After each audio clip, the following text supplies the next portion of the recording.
This is Daniel, your Game Master and Master of Ceremony. This is Tori, and I play Dooley. This is Sorcerer, and I play Ty. This is Becca, and I play Mirgrat. And this is Odyssey, a Babylon 5 story. Welcome aboard.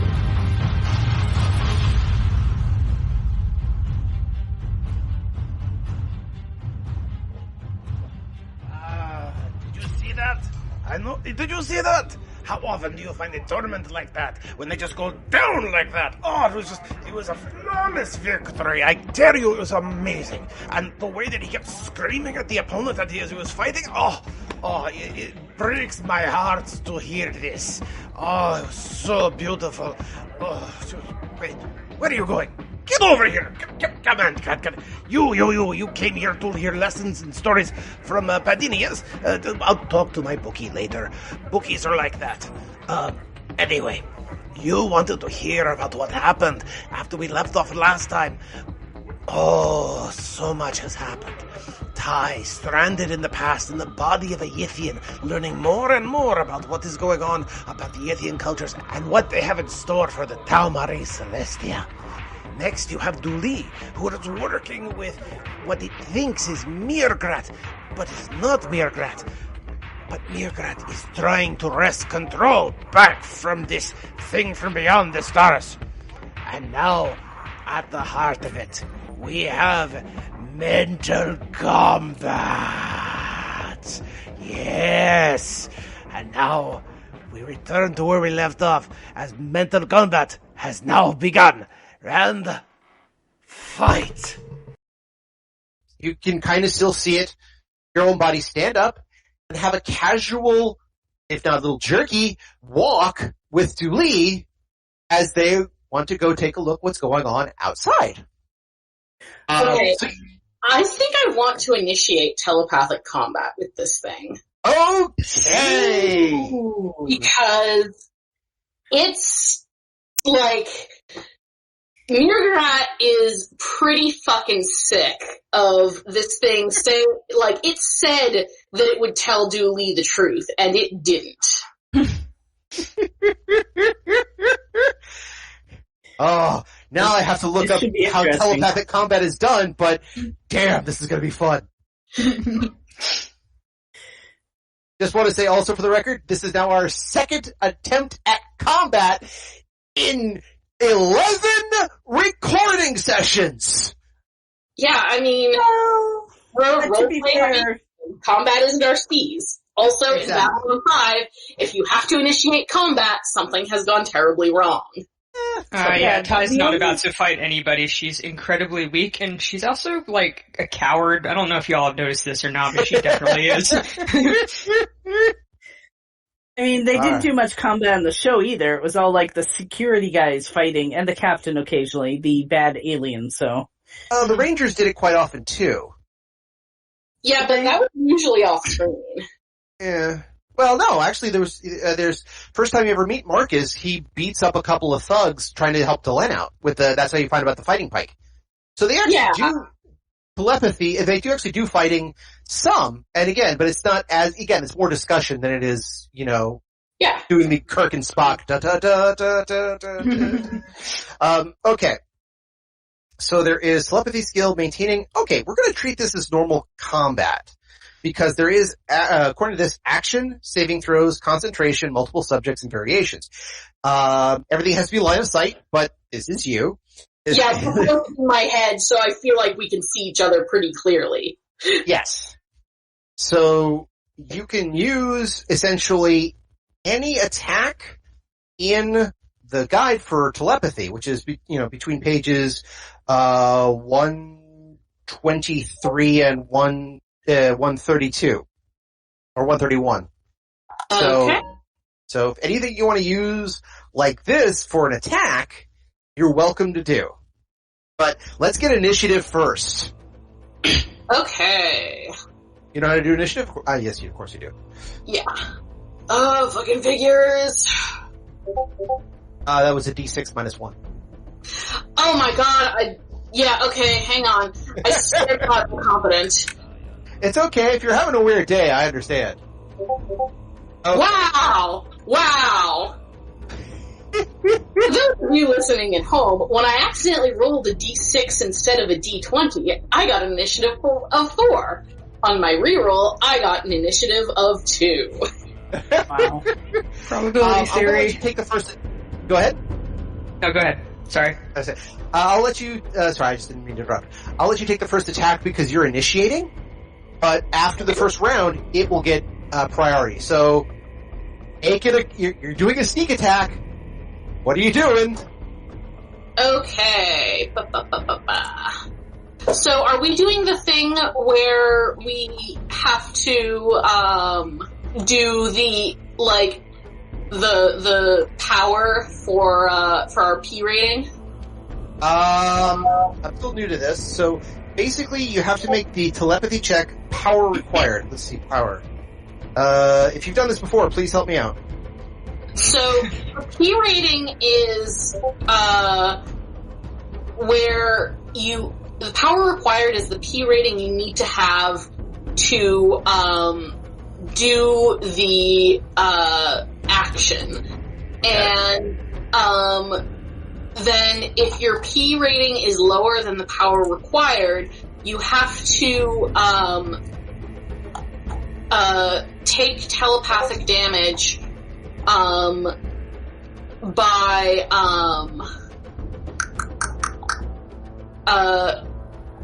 temporarily raising your P level, and taking damage in order to do that. You roll a number of d4s equal to the amount by which you would like to temporarily boost your P rating. Right, so if it's a P10 skill and you're a P5, you would roll 5 d4s to determine the amount of damage you took by pushing yourself. Yes. Okay, yes, we are doing that. Okay. Out of curiosity, do I know what this thing's P rating is like? Nope. Cool. What is your P rating? I'm a P6. Okay.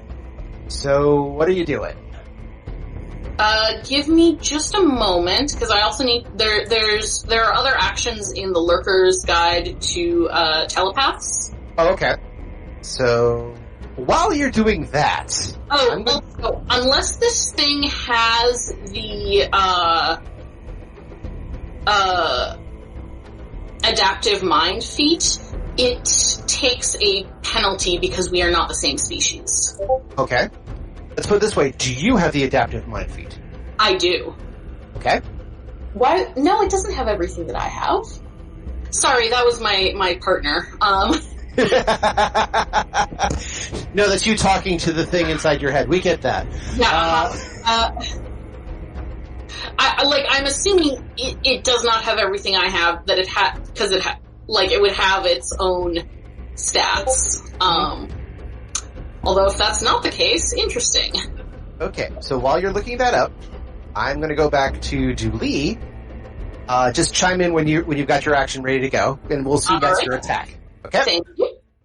Okay. So, Miragrat says, "So, explain to me more about the explain to me more about the situation that has been going down." All right. So I stopped for a moment. I'm like, wait, where's the closest window? And I think, because you just said steerage doesn't have windows, so... No, but you'll have to go technically down a couple of floors. Okay, again. So I really need to bring you to a window to show you. Basically, we did a random jump in hyperspace, and came out in some unknown location, and there are planets, but they're like...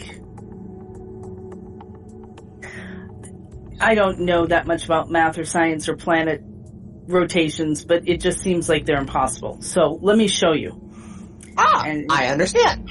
I will, please, you go. I will follow. Okay. So I am mapping in my brain the closest window possible on that side of the ship that will show us the planets. And Okay. so I'll bring us down a few levels and,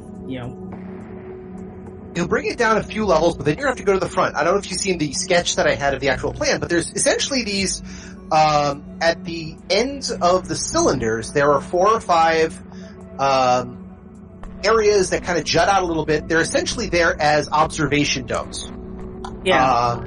And so you can get a look at the view of the front. So you would have to travel all the way down to the hull level, which again is fine. You would walk forward to the ship a bit, and then get amongst the observation deck to take a look what's actually in front of you, because that's going to be the biggest trick. The ship is pointed at the strange planet, so you have to get to one of these domes. But it wouldn't take you that long to do this. Again, you get an elevator down to the place, you walk down a couple of corridors, maybe 10, 15 minutes on the outside. Okay. So, and Dooley's not one for small talk, so, the most I'll probably say is you might want to check in with your ambassador to... This is a good idea! Wait, I'm trying to remember. Did Mirgrath talk to them after all those people passed away? Yes. Okay.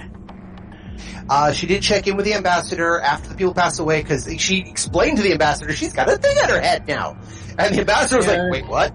Yeah. So... Okay. Yeah, I'm sure at some point in time you'll have to check in with them. Absolutely. Particularly as, according to my research, the couple of planets in the pak'ma'ra sector are the origins of more rock shapers. And these are, I'm finding, very important to my research, as well as everything else. This also indicates, based on the information I have for the entity in my head, that this will be a good housing place of old information. I think there are more ruins buried under there in pak'ma'ra space. This will be very fascinating. What are rock shapers? Rock shapers are the rock seeds. They're the little crystals that you put into stone that help create whole new houses. And that's the essence of amber. Oh. But who is distributing it? Oh, that was a Marcab. The Marcab was, at one point, the last of his kind. He was called off-world by a dark and interesting being I suspect to be a shadow, but I could not say for certain. Anyway, this being had summoned it away so that when the Marcab plague had happened, he was safely away. Unfortunately, this made him one of the last of the Marcabs ever existing. He then used the information he got from the call that he had to create more and more of the amber in the hopes of finding more information that he could perhaps resurrect his species. I think, at least. And as such, he created the amber for distribution. And when that happened, he was able to utilize this information and was going to use the Celestia to go to various other planets, perhaps this new one, to look for more information so he too could resurrect his species. He then found me, excuse me, sorry, this is really weird on the voice, for long soliloquies. Yeah, I know. He then found me, he then found that he had information that could be available for body shaping, and thus he could possibly recreate his own species out of whole cloth. And thus the Marcaps would live again. He died. What? How? He died. How? Oh, he over-imbibed in amber, and his stomach was removed. That can happen? It did. Okay, that's just weird. Alright, well let me show you these planets, and maybe you can tell me something about them. Okay. So, you take him to the dock. By the way, Becca, how's it looking? Okay, so, I know what I'm going to do. Okay. And it looks like... So, the other thing is that resisting telepathic stuff is done by will saves. So it's 5 plus the telepath's P rating, plus the character's telepath level, plus the telepath's charisma modifier. Okay. So in this case, the will save that the entity is going to be going for is 14, is our magic number here. Okay, so the will save is their will plus their P rating plus their telepathy level, right? That's the, it's 5 plus the P rating plus the telepathy level plus the charisma modifier, and then it's just rolling the standard will save modifier to resist mine. Okay. So I'm just trying to figure out what I'm rolling exactly. So again, just... So you're rolling the will saving throw. Okay, just straight will saving throw. Yes. Okay, and the target number I have to beat is 14. Yes. Okay. So I am going to I'm going to attempt to do a variation on the day's action. Okay. So it's a P8 ability, so I need to roll 2d4 to temporarily raise my P rating. 4, okay, so I'm taking 4 damage. Non-lethal. Okay. Luckily, I now have 29 hit points, so that's good. Okay. And I'll just keep track of my damage. Okay, and now for the days, it is a DC 20 for the difficulty. Okay. Sorry, for Sleepwalk, specifically. Okay. Sleepwalk basically turns the body into a shell, right? So I can control the subject's gross motor functions. I can make the dazed subject walk, nod, move their arms, open a door, and so on. Gotcha. It puts the subject into a dreamlike state, and the subject will be unable to take any actions while held in the daze, and to observers will appear to simply stare off into the distance. It does say fine control, such as pressing a specific button on a keyboard, aiming a gun, or speaking is not possible. Anything that would require injure or alarm the target also requires another will save. Is that correct?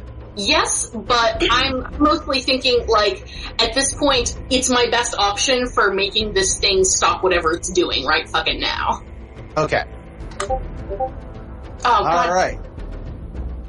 Its DC was 20? Yeah. Yeah, okay. And you made a 7. Okay. That was an attempt, but I will let you do a second attempt if you want to do this, but it's going to take, the same sort of, you'll have to push yourself again.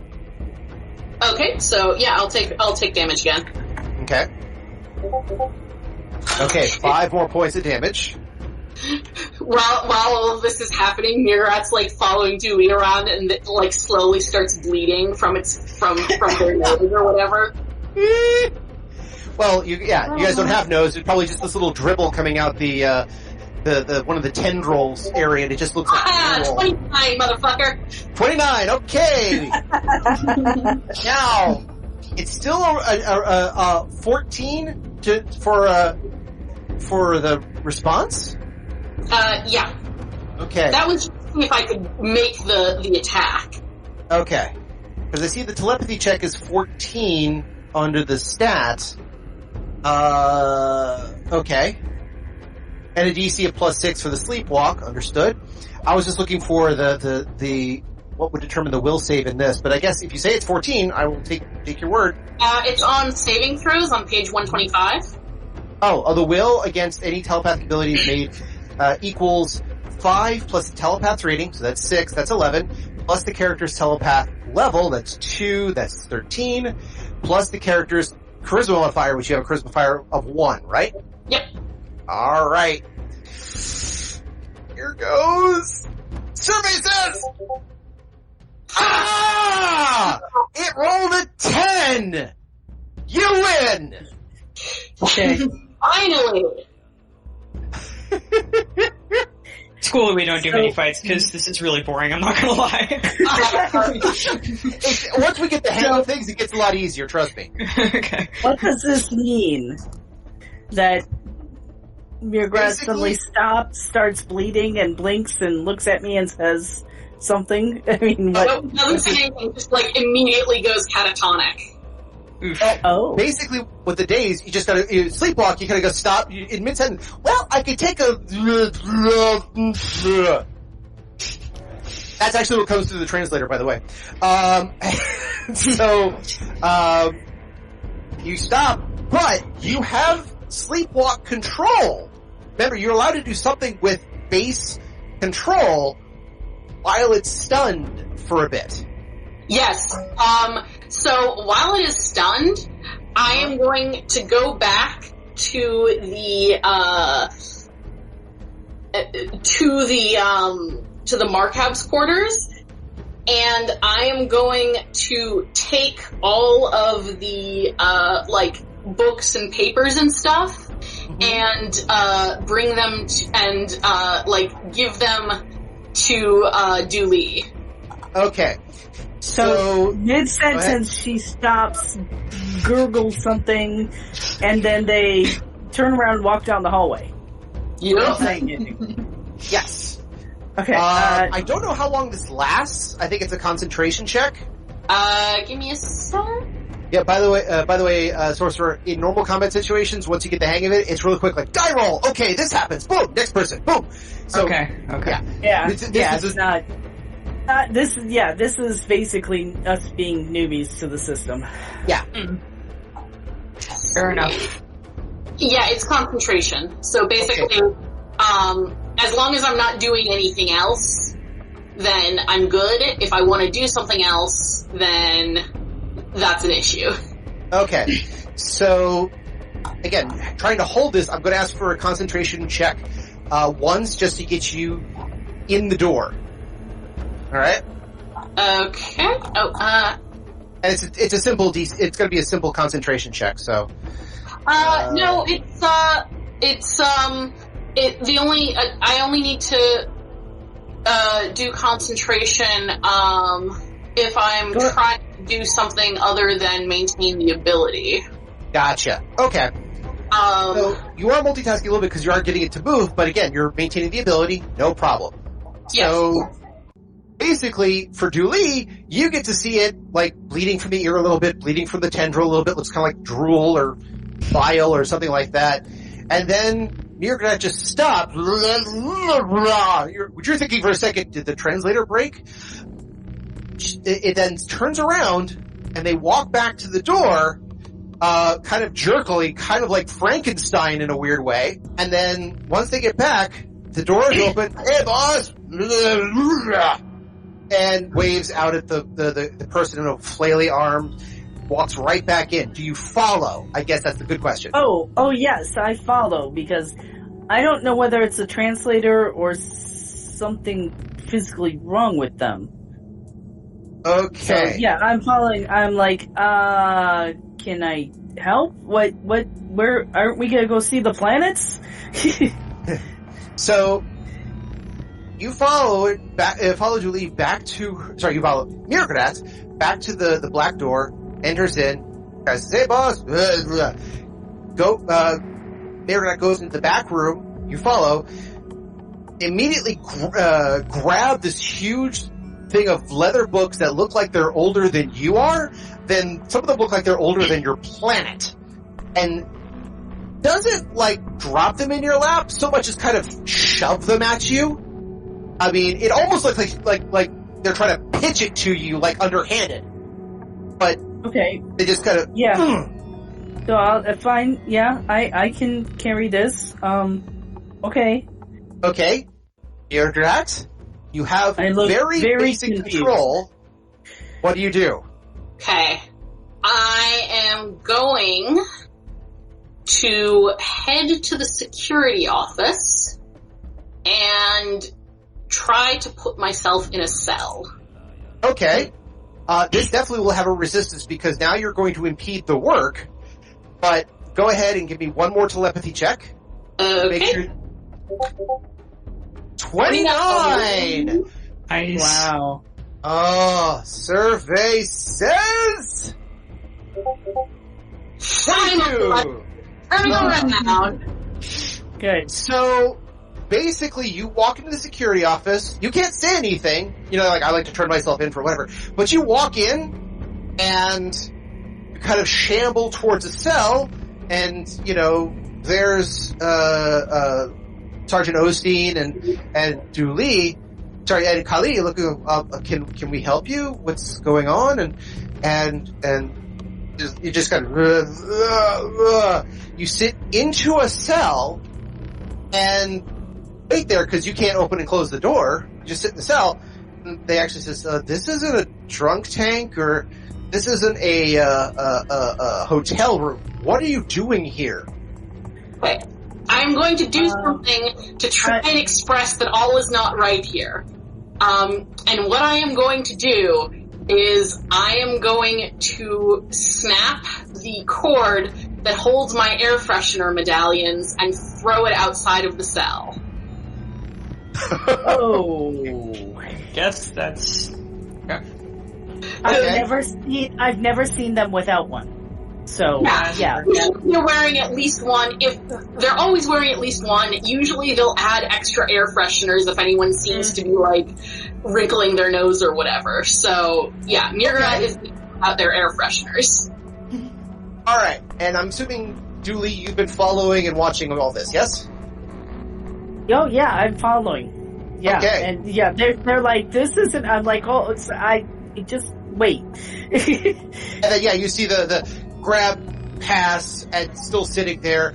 The air fresheners actually smelling quite nice in the room, and the stench of Mirgarat starting to overtake the prisoner area. Okay, is there a lock on the door that I can activate? Not you, but one of the security personnel can. Yeah, I look horrified, and I turn to the security person and I say, something's wrong, shut the door now. Kali looks over, wait, what are you talking about? It's just a pak'ma'ra. No, it's not just a pak'ma'ra. It's an alien. It's a pak'ma'ra with an alien in their brain. Something is wrong. The translator is broken. They can't tell me what's wrong. But the fact that they don't have the air fresheners, which is like almost a religious thing to them, this is a big deal. Shut the door now. And Kali just kind of goes, literally says, what's with you and things with aliens in them? Turns over to Chuck, makes the cut across the throat gesture, and Chuck just hits a couple of buttons on the code and the door closes. Man, I am so glad I was upfront with everyone about sharing my brain space with an Right. Alright, I'm going to get on my link and put in a call to the pak'ma'ra diplomat person that we visited. Okay.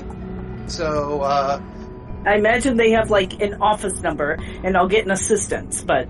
Essentially, yes, because again, it's not going to call the direct diplomat themselves, but you will be able to get your hands on Gebbimel's assistant, because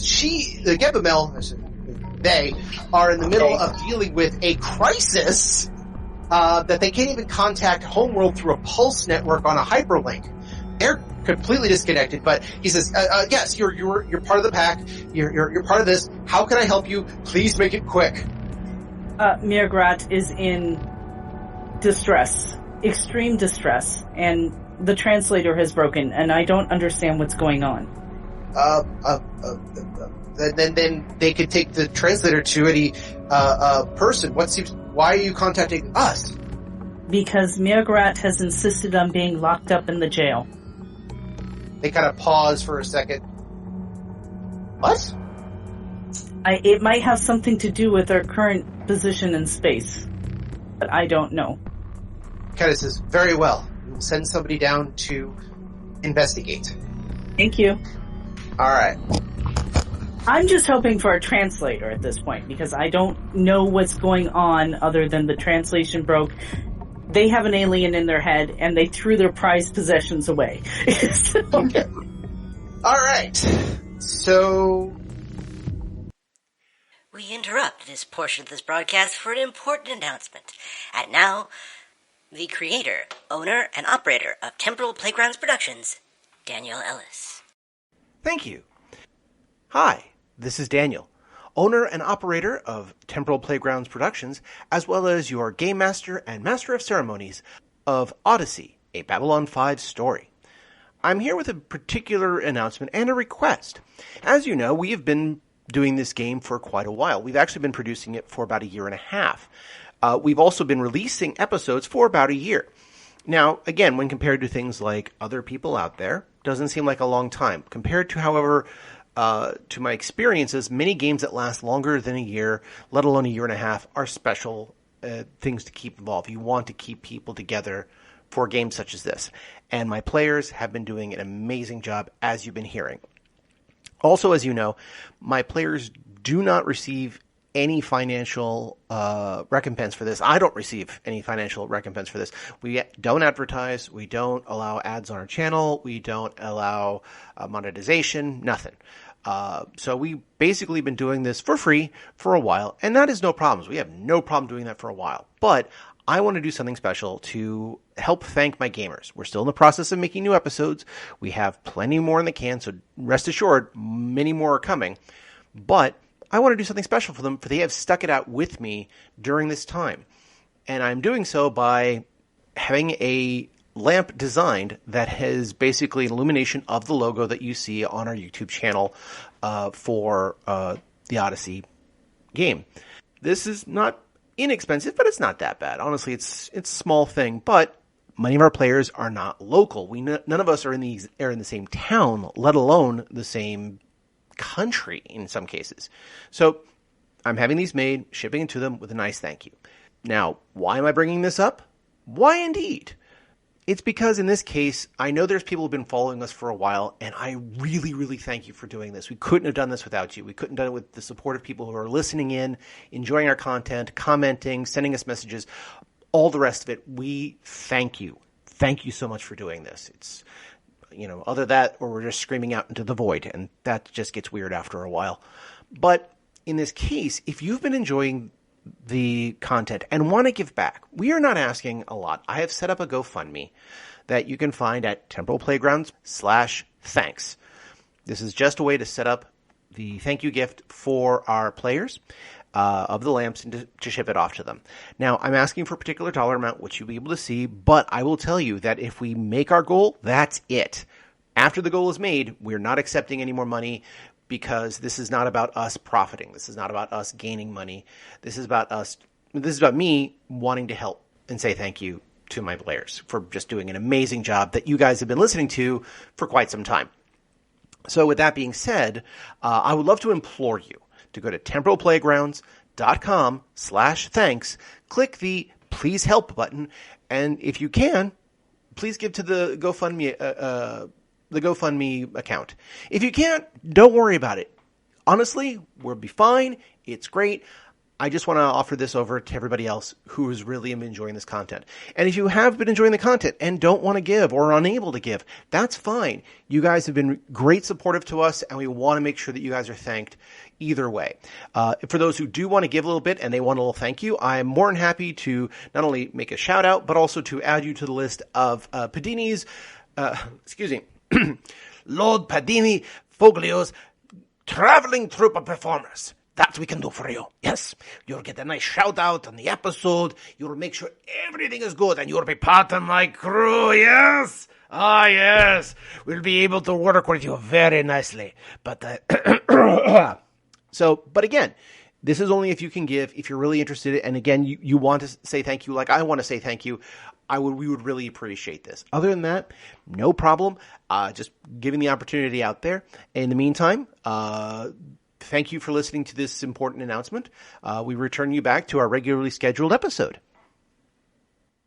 Yes, Bureaucrat, you're still in control for a little bit, but you can feel the days starting to wear off a bit. And you know, probably in the next 10, maybe 15 minutes, you're going to lose control because this concentration's starting to hurt. Okay, is Dooley still in the room? Not in the room, but within visual distance. It's like a jail cell. So there's not the Starfleet jail cell with the force fields. There actually is a physical door, but the physical door does have a window. Okay, I am going to use message. Mm-hmm. I'm going to break my concentration on the days so I can get a message to Dooley using the message power. Okay. I'm guessing you're using the full squirt, yes? No, because I can get up to 12 words in a message, and I don't think I need more than 12. Okay. So that is a DC 12, and hey, it's a P6 ability, so I don't need to take additional damage. Okay. So, go ahead, make your check. Motherfucking fucker. Oh god, what did you roll? 11. Rolled a 1! 11. Which is not good. What was the check required is a 12, so yes, you couldn't do that. And you're like, I have to get a message out, I gotta get a message out, and you're like, you realize that you, for lack of a term, took the reins off of the creature to get this in, and you went, which is enough to break your concentration in the other direction, and you went, uh-oh. And it kind of turns around in your head, you can hear it go, That's what I'm to listen. It then kind of looks up, it says, then you can hear it go, oh, I feel a lot better now. Maybe now is a good time that I should explain a few things. This is you talking. Yeah. I'm also being very generous, and I think this is a great dramatic moment. I will let you have one last attempt at a telepathic message. Go ahead and roll. Okay. But I'm also going to say you're at a minus now because you're realizing it's starting to attack back, but you're at a -2. Okay. Hey! 14! That is enough to do it. Okay, I get 12 words. So it's going to be... As you count them out on your fingers. No, excuse me, I'm counting them out on a notepad. By the way, if it was, I could also hear this 12 words. That's a haiku. So, while you're doing that and getting those words out, we'll come back to you because I think I haven't dealt with Ty in a little bit, and I think I need to go back. Because I think, Ty, you were mentioning you were a little bored, so I want to make sure you get a little bit of screen time as we come to the end of the day. So, what are your thoughts so far about your situation? I am very angry that someone decided to get... I mean, not so much about myself, like I'm mad about myself, but I'm more mad that people decided to get my kid involved in this. I'm mostly mad at his dad, I'm not gonna lie. Also... also, all these other people. Okay. So when your kid wakes up, he kind of explains how he got there. He was still a little confused, but he does mention there was a strange human who found your dad, had mentioned a few things to him, had given him something, and said that he was taking him to you on some strange world. And thus, he's not really happy with his dad. He gets to go to school and see his friends and that sort of stuff, which he'll tell you all about. While he's very obviously distracting himself from the panic he's feeling by being not himself. So eventually he just, after all this, you could tell that he runs out of things to say and runs out of words. He's talked to you about school, he's talked to you about his favorite programs, he's talked to you about the time he figured out how to throw a baseball, and everything else like that, and he's really hoping that one day he can get his hands on an authentic leather glove, and then he just kind of stops and then says, so, what are we gonna do, Mom? I don't know yet, but I will fix this.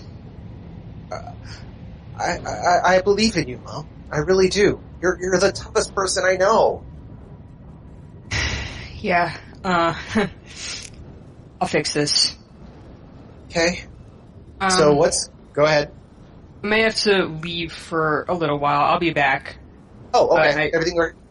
I need you to stay here if I have to go. No, I mean, that's Ty talking, not me. Oh, okay. Sorry. I was telling you, I gotta be back for a second. I gotta prep something for the boyfriend. I don't know. Whatever. No, we're good. Okay. So you tell the kid, they have to leave here for a moment, but I'm coming back for you. Stay here and don't go anywhere else. Don't walk off with any strange people. Don't, eat anything weird. Try not to touch anybody if you can avoid it. Just stay here. Just stay here and wait. He nods his head kind of vigorously, says, yes, Mom, I will. And like habit, he's picked up this bit where he kind of does his multiplication tables in monetary units. And then he kind of recites that as a kind of a way to kind of reassess himself. And he's like, okay, 2 pounds is 1.7 francs, which becomes 1.4. And he literally does this as kind of just in his head. He's done that for a long time. Like a true Bakari. He knows his finances. Mm-hmm. So where are you going? What are you doing? I'm waiting for whatever that guy's name was, to come tell me about Alan Gibbons, but I'm suspicious that either he's not coming back or Alan Gibbons is not going to be someone he can find. Mm-hmm. So, yeah, I'll just wait around another 5 minutes or so, and if he doesn't show up, go wander around, see what I can find without a babysitter. No problem. So, wait 5 minutes, so far nothing. So you start wandering around, take a look, and again, this is huge. It almost feels like a Stone Age megapolis. But it's not, because everyone's got weird high-tech everything everywhere. And again, everyone looks like you do now. There are choruses, there are research, there's libraries, and all sorts of other stuff. There's people also doing education orientations where large groups of people kind of sit and they kind of go, okay, let me explain a few things to you, and so on and so forth. It's, for a Minbari, they would consider this kind of a form of heaven in some regards. For you, oh dear God, what sin did you commit against the banking gods to do this? Permanent school. You're finding out a little bit more from the various people talking that yes, this is, several thousand years ago. Yes, you're in technically Vorlon space. Everyone talks about the expedition, which is them shooting their consciousness through time as memory entrapped in various objects to get to the future so they can trade with the past. Again, weirdly esoteric, kind of quantum theory, kind of philosophy, but this is what they're talking about, of basically what they're doing. And again, they assure all the new people that your body is fine, it's just being borrowed, all the rest of that. Yeah, we call that a reverse Samurai Jack. I don't believe this at all. So, yes. Okay. But, sorry, you call them what in Samurai Jack? We call that a reverse Samurai Jack, where you have to get to the future to preserve the past. Yes! So, you basically, you wander around, everyone's kind of, you feel like people are being fed a line, even though other these Yithians are doing, research, and they're inscribing books and inscribing tablets and anything they can to, use as transport out, for lack of a better term. They're making, basically, books into gateways. But it's gateways that only affect the mind. I mean, aren't all books gateways of the mind? Looking at the desiccated remains of a tree that has been horribly mutilated and inscribed with strange sigils that allow you to have the memories of somebody else. See? That is a book. Or, as the doctor put it, a weapon. Despite knowing that I probably won't understand any of it and I'm going to regret asking, I ask one of the Yithians how they make the books. What are they doing? Okay. Give me a diplomacy roll. Hell yes, my other good thing. My 3 skills. Damn! She rolled a 29. So... I put a lot of points in that, too. Yes. So essentially the gullible-ass Yithian who seems to be inscribing, when you say, oh, what are you doing? Oh, we are making more books to help our chances of surviving the Great Expedition. It's, oh, well really, how is that done? Now, this is also where I'm going to have to make you an intelligence check, because they are going to be talking about giant, concepts. Tai is fully aware that she's probably not going to understand it, and she's going to regret having to, stand there and listen to this, nerd talk about it, so... But it's worth a try. Let's see if you can get an intelligence check, which basically, what's your intelligence? 13. 13, so you roll a d20 and you go underneath it. Okay, There's a straight 20. Just straight up, okay. 9! Okay!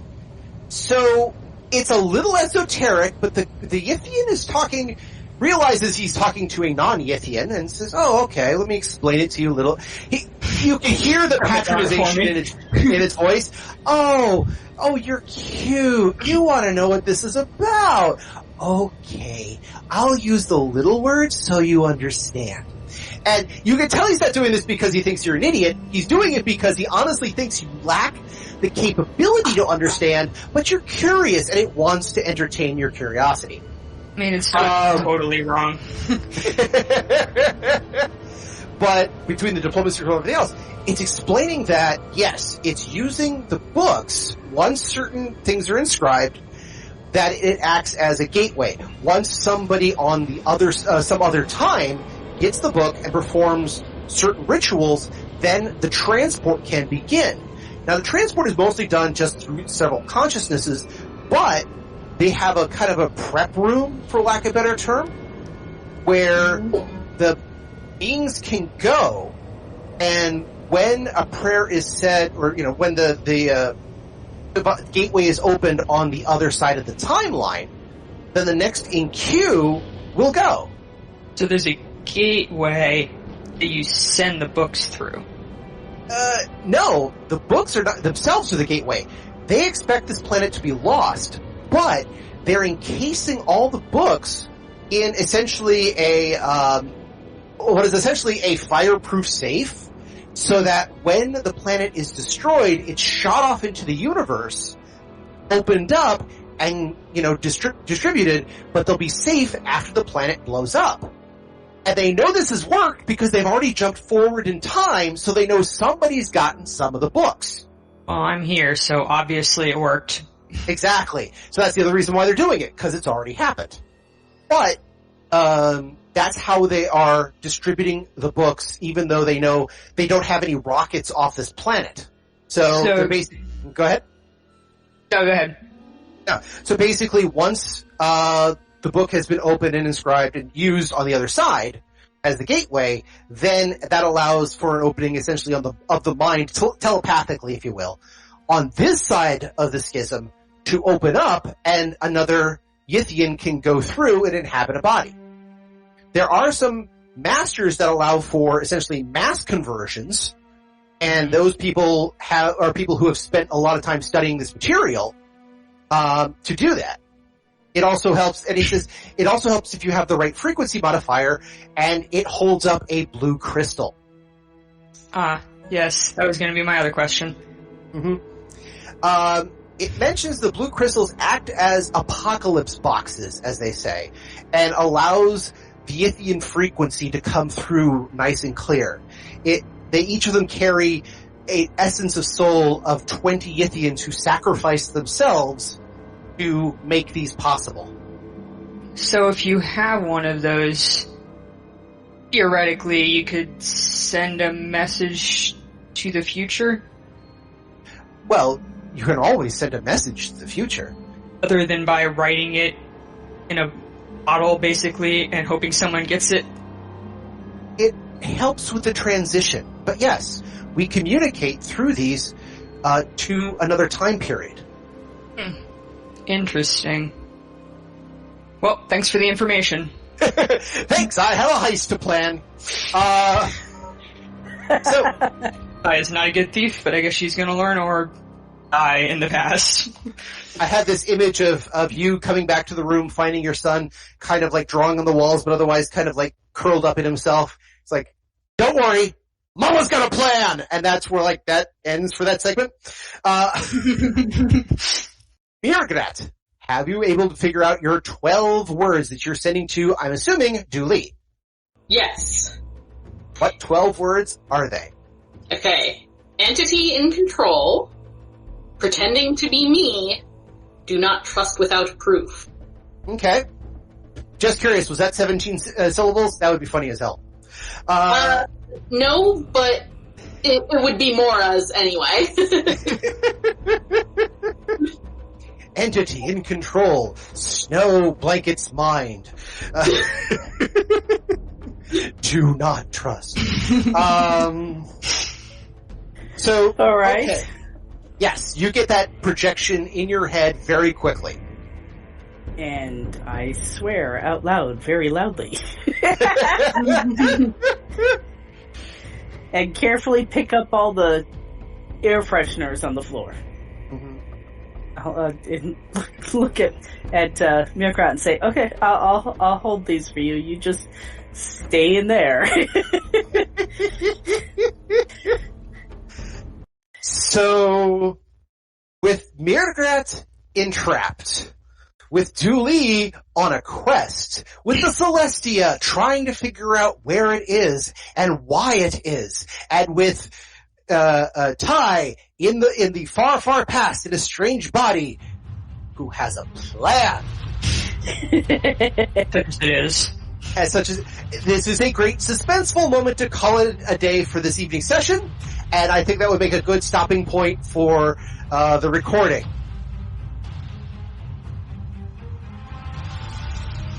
This may be a good place for the recording to stop, but not a good place for you to stop. You must continue. You must join us next time. You must hear more stories as Mirkrat and the thing from beyond the stars that is in her head go head to head. This combat isn't over yet. Be sure to join us for round 2. But that is for next time. So in the meantime, join us again as I tell you more about the TauMarie Celestia on Odyssey, a Babylon 5 story. Now, away with you. I have more betting to do. And that's where we're in for this week. I want to thank everyone for joining us and hope that you continue to join us every 2 weeks for another episode of Odyssey. If you have any questions, comments, constructive criticisms, or just want to say hi, then you can find us at temporalplaygrounds.com/Odyssey or email us at temporalplaygrounds@gmail.com. Or now you can follow us on Twitter at OdysseyB5DM. Babylon 5 was created by J. Michael Straczynski and is owned by Warner Brothers Domestic Media. The Babylon 5 role-playing game was produced by Mongoose Publishing utilizing the OGL gaming license for D20. Our theme music was composed by Evan King. The song Titan Striker is available on YouTube and at evankingmusic.com. Incidental music provided by Tabletop Audio at tabletopaudio.com. Please see websites for more information.